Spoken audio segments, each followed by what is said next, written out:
The baking soda volcano is a science fair classic, but making science fun for your kids can mean a lot more than just making a mess of your kitchen. Yeah, what you need to do is just make a mess over in the Imaginarium's kitchen instead, with 3D movies, animal encounters, live science shows, and so much more. We are so happy to welcome back to the show once again Sarah Vaughn Williamson, the STEM program coordinator for the Imaginarium. Good morning. Good morning. Thanks for having me back. We just say good morning to these guys. We just witnessed a true introduction. Yes, Oh. yes. These are two of our red-footed tortoises. As you can tell, they look a little bit different in size, right? We've got a full-grown, this is Rosie. Okay, so this is as big as Rosie will get? Yeah, I mean, some of them can get a little bit bigger, but not much bigger, you know, 12 to 14 inches in their shell. And so this is just a little baby. This is Chloe. I love the names. Rosie and Chloe. Rosie and Chloe, that's right. So you can see sort of, you know, what she's going to grow up to look like. It was funny, I asked, I said, do they get along? And you're like,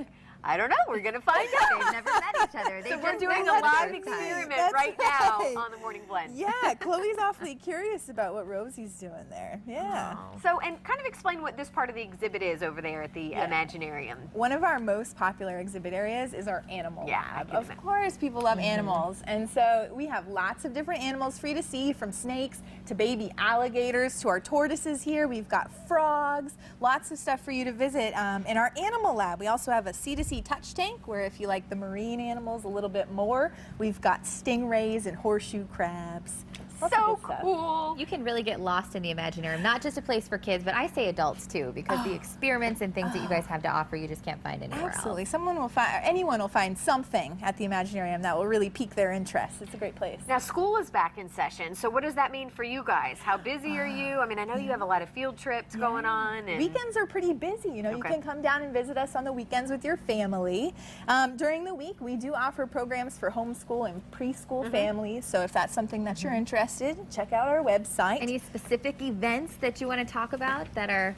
Yeah, probably our homeschool program is the most exciting one coming up. We just start in September offering our monthly programs. So homeschool, preschool. We're about to come up to kind of an interesting event for adults too. We're having a beer and barbecue evening. So you leave the kids at home, you come visit us, you see some science of beer, and that's on October 1st.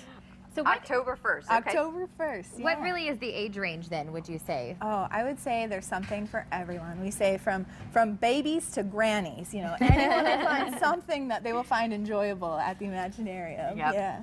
We both have had a chance to go, and there's always, my favorite's the hurricane little experience that you can have there. Yes, you can go on our hurricane, get hit with some hurricane force winds. That's pretty fun. It is fun. It's fun to see what the hair does afterwards. I like the Idea Lab, where you get to go into an engineering design studio. There's a different challenge there all the time, which is fun for people who have visited the Imaginarium to come back and see something a little bit different. You build parachutes. They've got a challenge right now where you have to be, you know, the 3 little pigs, and you have to build a house that the wind won't blow down. It's really neat. Yeah. Well, and then Look at Rosie eating. I know. She must be feeling comfortable, because you said sometimes when they feel nervous, they don't eat. Yeah, I thought she was feeling a little nervous a little earlier, but she, you know, the spotlight must have calmed down, and she's chowing here. So what are they eating here? Because that's blueberries and... They're omnivores, which means they'll eat a little bit of veggies and maybe some invertebrates and bugs. But right now we have kale and some blueberries.